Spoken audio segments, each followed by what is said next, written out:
It is Christmas Eve, and we wish you the merriest of festivities. I imagine you're sitting with your family right now, or perhaps you have moved away because one of your parents asked you about your relationship status and or financial savings. Perhaps you're with your cousin, finally taking a break from catching up on family gossip. Either way, we are here to share in the Christmas spirit as we bring you the Second Take Awards, featuring categories such as Dictator of the Year, because much like Time magazine, I believe in recognizing the most impactful people in society. So brace yourself and fill up your drink, because one sip won't be enough. My name is Ashwyn Mberi, and it's time for the Second Take. We've always had the bravery to stand up for what is Namibian, from protecting our homes to fighting injustices. We still celebrate what it means to us and raise a glass to those who show their bravery. No matter how they take on the world, with all this potential in the land of the brave, what will you do to make this Namibia your Namibia?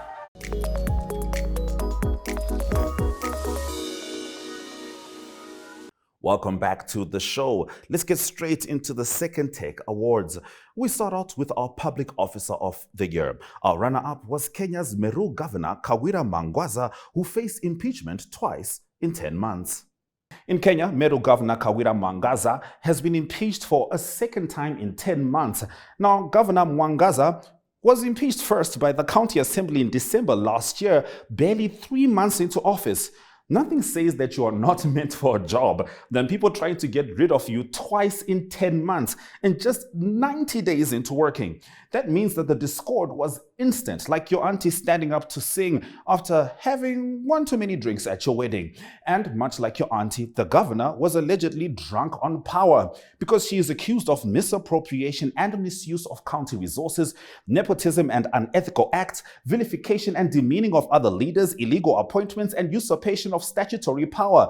Other allegations include contempt of court and, hear this, illegal naming of a public road after her husband. Aside from having a moral CV that reads like Grace Mugabe's yearly goal list, I have to say, I'm not mad at naming a street after your husband. I mean, he must have said that he was tired of always receiving socks for his birthday. And being the thoughtful wife she is, she decided to make her man feel special by naming an entire road after him. This is one of those things that people probably are mad at because they wish they did it first, which is a problem I do not have, because I am more than happy to show up with a second take. We salute your ability to blur the lines between your marriage and your commitment to serving society. But our winner for this category is none other than Ugandan politician Evelyn Anite, a shining ambassador of truth and reciprocation. Meet Ugandan politician Honorable Evelyn Anite. When she was running for Member of Parliament for the northern town of Koboko, she came up with a brilliant idea. She decided to donate an ambulance to help ease access, especially for women, children, and the elderly, to health facilities. What a good gesture. After all, the two things you want from a politician are the ability to truly empathize with the plight of the most vulnerable and actively working to bridge the gap. It was a beautiful story until she lost the election because the minister proceeded to take the ambulance back. Now, years later, one would assume that the minister understood how disingenuous it was to take back a potentially life-saving gift. I mean, not everyone will be good at everything, and perhaps the people of Koboko felt that she was better suited as a donor than a leader. Either way, this last week on X Twitter, the page Africa Facts Online posted the story of her conditional loyalty to healthcare, and she responded by doubling down, saying, "Thank you for bringing this up. First, it's true I took back my ambulance and I have no apologies for that. Why did I do it? It's because they didn't vote for me. So did you expect me to just walk away with nothing? Galatians 6 verse 7, she said, a man reaps what he sows." Wow, she brought religion into it. Imagine if Jesus took back the fish and the loaves of bread, or turned the wine back into water, or pushed Lazarus back into the tomb because the people doubted him and his dad told him he would eventually be crucified. By the way, Honorable Anita was not done. Some folks tried to take her to task, and she had double doses of doubling down for each of them. When one account tweeted, "Indeed, Ugandans, we are so shameless," she responded saying, "Just like the voters, like seriously, why would you vote vote out someone who has given you an ambulance. Then someone tried to appeal to her conscience, stating that if you decide to help, do so with no strings attached, to which she responded saying that it was not help, it was a conditional grant. Another person went on to call her shameless, saying that she just has the ambulance in her compound, to which she replied saying that she is shameless to the extent that she sold it. There were dozens more replies and direct, non-apologetic responses from Honorable Evelyn Anite, but the exchange that really brought it home was an account that tweeted, "So it's transactional politics." And the minister responded saying, "You mean you don't know?" Jarring as it is, it's probably good that Honorable Evelyn Anite took us behind the veil of pre-election political promises, revealing how little some politicians care about actually helping the communities that give them power. And why is she standing next to that man? Because her reward was becoming the Minister of Privatization and Investment in Uganda. Our next category is Election of the Year. Our runner-up literally was none other than Liberia. Liberians went to the presidential polls on Tuesday for a second round election, also known as a runoff. Now, this was between incumbent President George Weah and his main rival Joseph Boakai, a former vice president. And it was after no candidate got the 50+1% needed to win the first round. You know, I find election runoffs absurd because what is an outright majority? Whatever happened to the winner being the person with the most votes, not the person with what is considered a large enough distance between themselves and number two, also known as the loser? It makes absolutely no sense. Unless, of course, you are Zimbabwe's Robert Mugabe in 2008, because you would then use the runoffs to unleash so much violence that the opposition party would have to withdraw to save lives. A runoff election is like going to a penalty shootout because the scoreline was 1-0 instead of a quote-unquote outright majority. And what is supposed to happen whilst waiting for a runoff? Do the candidates assume that they will belt out the right speech that can turn voters in just a matter of days, even though the voters normally would have had at least a year prior to elections to sit with your manifestos? It's ridiculous. However, I am prepared to support a physical runoff between politicians. Yes, 200 meters, not in order to determine an election winner, more for the sheer joy of seeing politicians that usually do no more than run their mouths, literally running for office. All the best to Liberia. And our winner for this category is Eswatini. King Mswati III had also been nominated for Dictator of the Year, but we decided to honor his work in creating the illusion of democracy specifically during election time. Now, the people of Eswatini headed to the polls on Friday for elections despite the fact that political parties are banned. In the lost absolute monarchy of Africa, formerly known as Swaziland, all powers are vested in King Mswati III. Elected members of parliament serve as his advisors. So the way I understand it, the king was like, I know you want democracy and the right to decide your own fate, so what I can do is give you the appearance of power without actually giving you power. It is essentially the partner that doesn't want to get married, so he keeps buying promise rings and plastic roses for Valentine's Day. Of course, that's a joke, because King Mswati has more wives than Mswati have democratic rights. We will now take a short break before we return with the Lulu of the Year, honoring grand political ignorance. Today we are going to learn how to bake.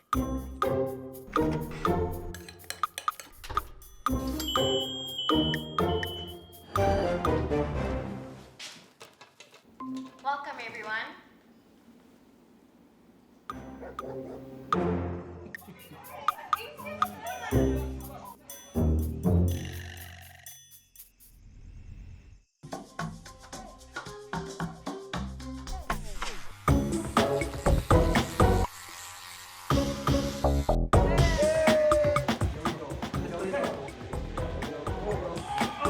Things may not always go as planned, but our technology doesn't fail. Join Paratus today. Paratus, always prepared.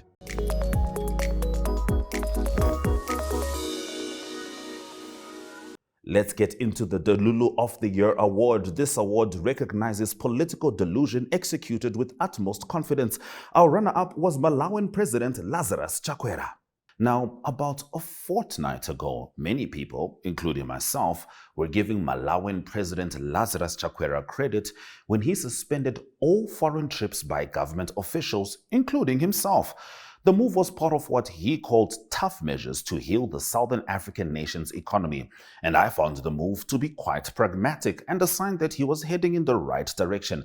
But perhaps I underestimated just how pragmatic Lazarus Chakwera wanted to be, because just yesterday, he and his government declared that they are sending unemployed young Malawians to Israel to work on farms as part of what he deems as his commitment to job creation. Now, I'm not one to assume that everyone watches my show. I mean, if I wasn't hosting it, there's a chance I would have missed it for an Arsenal game or two. So let me break down why this is at best a really weird move. Israel currently occupies Palestine. It has for over 70 years. There is significant unrest in that region. Israel's occupation of Palestine has been described by countless academics as a form of apartheid. South Africa just closed down Israel's embassy and suspended all diplomatic relations. Undoubtedly, at any stage, there is far more in common between Malawans and South Africans than any ties to Israel historically. With all this in mind, Lazarus Chakwera has decided to send young Africans to work on farms in what has been dubbed as an apartheid state. To me, this is about as sensible as Robert Mugabe being your Pan-African icon because of how well he spoke English. We have two winners in this category, and none other than US President Joe Biden, a shining example of saying something so often that you end up believing it is true. He's our first winner. US President Joe Biden launched a new mission on Thursday to convince Americans they should spend billions more on supporting Israel and Ukraine in their wars, arguing that only the US's involvement can prevent global chaos. American leadership is what holds the world together, said Biden, and I couldn't figure out if that was Father Time making another dramatic feature or if he actually believed what he was saying. Either way, much like the Biden administration's recent decision to build 20 miles of wall at the Mexican border, the irony was not lost on me. Mr. Biden said America held the world together. So in the spirit of togetherness of mind and logic, I should let you know that the CIA has confirmed a total of 7 countries that the US has overthrown, beginning with Iran in 1953, Guatemala 1954, that's back to back, followed by Congo in 1960, Dominican Republic in 1961, another double shot of Americano Democracia, which must have resulted in a regime change hangover because the country took a 2-year break. And then the USA picked up where they left off with South Vietnam, Brazil, and Chile. And for some more perspective, it has invaded 84 out of 194 countries recognized by United Nations. Yet somehow, having nose and gun barrel in other countries' business, especially when the business of oil is involved, is considered holding the world together. That said, everyone simply acts on what they know. And considering the glaring political, racial, and economic divisions in the USA, and the fact that former President Donald Trump stands accused of inciting an attempted coup in January 2021, it's safe to say that the lack of charity begins at home. Yes, home, where most men the same age as Joe Biden spend their time. Sharing the win for Delulu of the Year with Joe Biden is his very best friend forever, Donald Trump. Former US President Donald Trump compared himself to Nelson Mandela. Yes, the same Madiba who spent 27 years on Robben Island before emerging to lead the nation out of decades of apartheid rule. Trump, the front-runner for the 2024 Republican presidential nomination, sought to paint himself as a victim of political persecution, telling a crowd of supporters at a rally, "I don't mind being Nelson Mandela because I'm doing it for a reason." Yeah, I'm sure you don't mind being Nelson Mandela, Donny boy, but we as Africa mind you mentioning yourself in the same sentence as a true liberation hero who didn't get $1 million loan from his father, just allegedly a couple of gifts from the Oppenheimers post-jail time, but we never talk about that. Plus, Nelson Mandela once said, "We know too well that our freedom is incomplete without the freedom of the Palestinians." I dare you to say something similar to American conservative right-winger Republicans and watch them let you stay in that prison like Tory Lanez. When we return, it's time to award our Ousted President of the Year, as well as the category that everyone has been waiting for, the Dictator of the Year. It's the Premier League, all on DSTV. All the goals, clashes, and moments. all of Rashford, Salah, and Saka. This start is getting better and better and better. All in HD. Available on all these bouquets to choose from. To watch on all these devices, get DSTV with an HD decoder, free installation plus 1 month compact for 1,549 Namibian dollars. It's the Premier League, all on DSTV.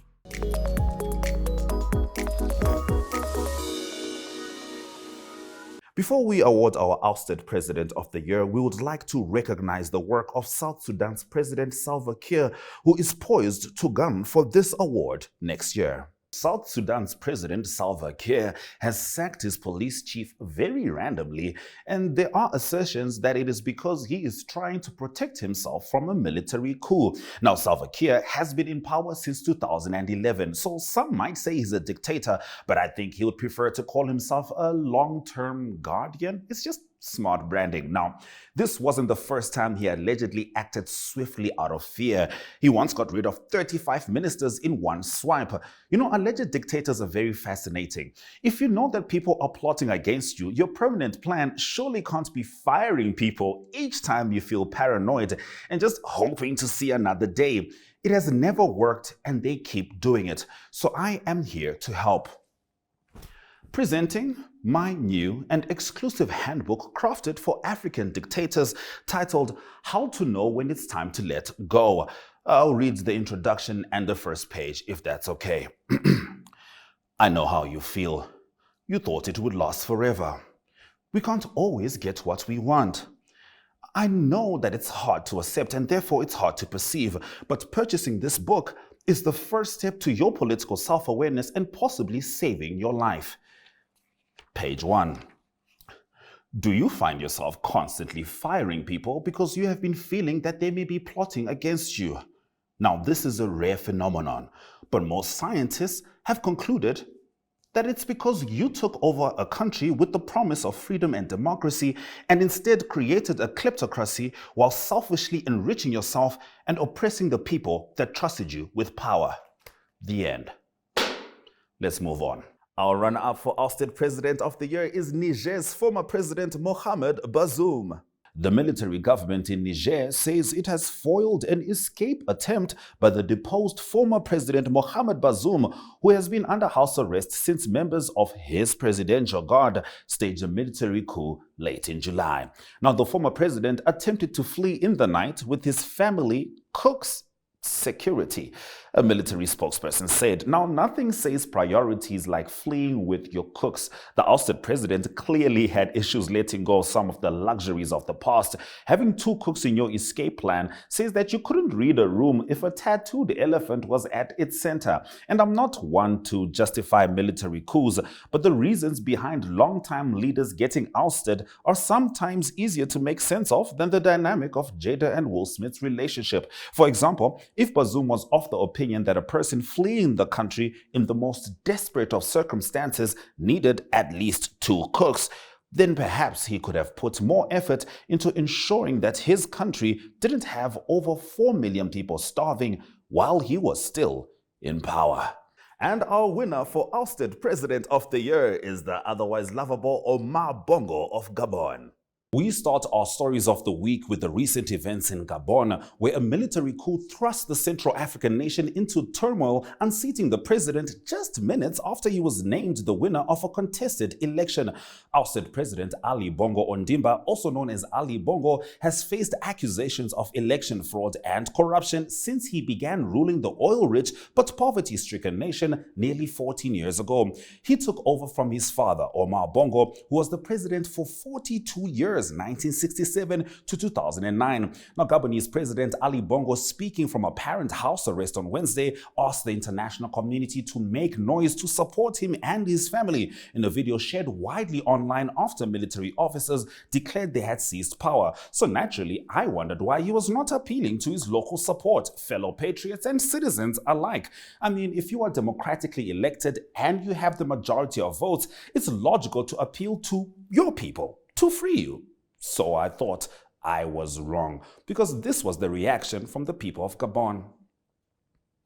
Yep, residents in this capital of Libreville were seen dancing on the streets. In one video, people can be seen shouting "liberated" and waving the Gabonese flag in the Nteng district of the capital alongside military vehicles. Now I had to ask myself, what did he do to make the people celebrate his demise so emphatically? Well, the answer starts with his father, who I suppose was of the opinion that one simply can't rule for 42 years without affording themselves some benefits, given the sheer effort it takes to convince a nation that the presidency is actually a family business. Omar Bongo had 70 bank accounts, 39 apartments, 2 Ferraris, 6 Mercedes-Benz cars, 3 Porsches, and a Bugatti in France, because why not? So for his son, it only made sense that he followed family tradition, making sure Gabon's oil reserves enriched its rulers, many linked by family ties, and ignoring the frustration growing among the population over the inequality on display. 33.4% of Gabon's population lives in poverty in spite of being oil rich and only being 2.4 million people. But that didn't stop Ali Bongo from adding spice to what it means to be daddy's boy. For example, he once imported fake snow to the presidential palace so his family could have a snowy Christmas.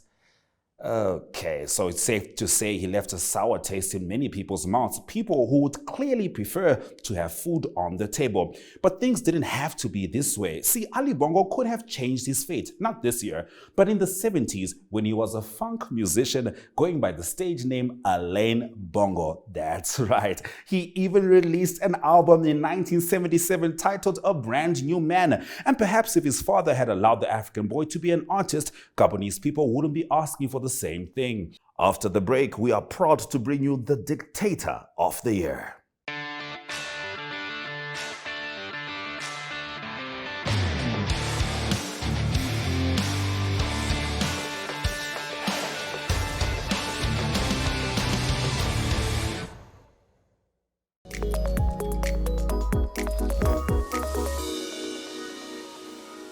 It is time for us to award our biggest award of the evening, dedicated to the elders that have devoted years of their lives and ours to unscrupulous power moves and political suppression. Runner-up was President of Zimbabwe, Emmerson Mnangagwa. Now this one's an interesting one because announcing his cabinet on Monday, Mnangagwa said one of his younger sons, David Kudakwashe Mnangagwa, would be second in charge at the Treasury, while appointing a nephew, Tonga Mnangagwa, as deputy minister in the tourism ministry. David Kudakwashe Mnangagwa, who has no experience in government, is an actuary who previously sat on the board of a bank. He also graduated with a law degree about 2 weeks ago at the University of Zimbabwe, and he came into parliament through a youth quota. You know, a lot of people are calling this nepotism, but maybe we are the problem. Maybe we all don't know what it means to put family first. I mean, when a country has one of the worst economies in the world, why look for someone that has the experience of running an economy when you can assign your son, who, in his defense, could have been one of those kids that gets sent to the shops and then comes back with more money than he left with?